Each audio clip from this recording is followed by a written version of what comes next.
Oke, yang kita bahas sekarang adalah cash flow. Apa itu cash flow? Seperti yang sudah saya jelaskan di Telegram bahwa cash flow paling sederhana adalah disebut sebagai aliran dana. Nah, aliran dana ini untuk mengetahui keadaan modal,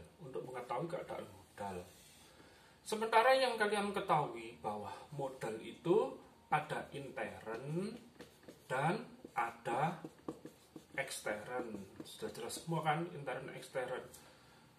Seperti yang saya jelaskan juga kemarin bahwa setiap pengusaha yang paling fokus, harus difokuskan adalah mengenai ekstern. Modal ekstern. Sebenarnya kalau intern ini tidak masalah. Ini yang jadi masalah, ekstern. Nah, untuk mengetahui aliran dana modal ini agar cash flow-nya itu seimbang di dalam perusahaan, maka setiap pengusaha perlu adanya neraca perusahaan. Neraca yang paling sederhana adalah ketika ada perimbangan antara total pendapatan, ini maksudnya adalah jumlah seluruhnya ya, total pendapatan dikurangi dengan total seluruh biaya yang dikeluarkan oleh perusahaan. Kalau kita kembangkan dari sini, dari pendapatan dan biaya ini, maka neraca perusahaan yang umum adalah disebut sebagai aktiva dan pasiva. Di mana di dalam aktiva ini juga disebut sebagai kekayaan perusahaan. Dan pasiva adalah kewajiban dari perusahaan. Oke, saya lanjutkan. Aktiva dari sebuah perusahaan atau kekayaan perusahaan terdiri dari aktiva lancar. Kemudian juga terdiri dari aktiva tetap. Kemudian di dalam pasiva kewajiban ini perusahaan terdiri dari hutang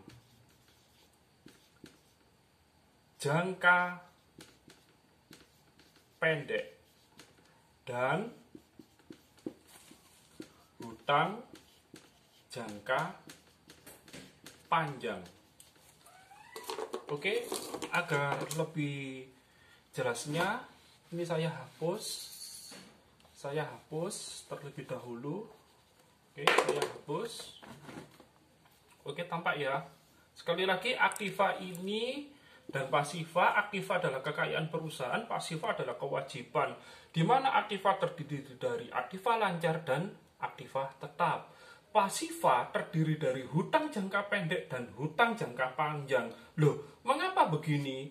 Artinya hutang jangka pendek ini untuk membiayai aktiva lancar. Hutang jangka panjang untuk membiayai aktiva tetap. Oke, paham? Selanjutnya, di dalam pasiva ini nanti di bawah sendiri ada disebut sebagai modal sendiri. Oke, mungkin nanti kalian akan paham dari sini. Yang kita bahas adalah modal. Sekali lagi ini ya, modal intern, modal ekstern. Lah, hutang jangka pendek, hutang jangka panjang ini disebut sebagai modal ekstern. Sedangkan modal sendiri di sini disebut sebagai modal intern. Oke, step by step terlebih dahulu saya jelaskan sampai sini dulu. Nanti pertemuan berikutnya, mungkin besok akan saya jelaskan isinya aktiva lancar, aktiva tetap. Kenapa kok ada hutang jangka pendek, hutang jangka panjang harus dibandingkan dengan aktiva lancar, aktiva tetap. Saya akhiri, wassalamualaikum warahmatullahi wabarakatuh.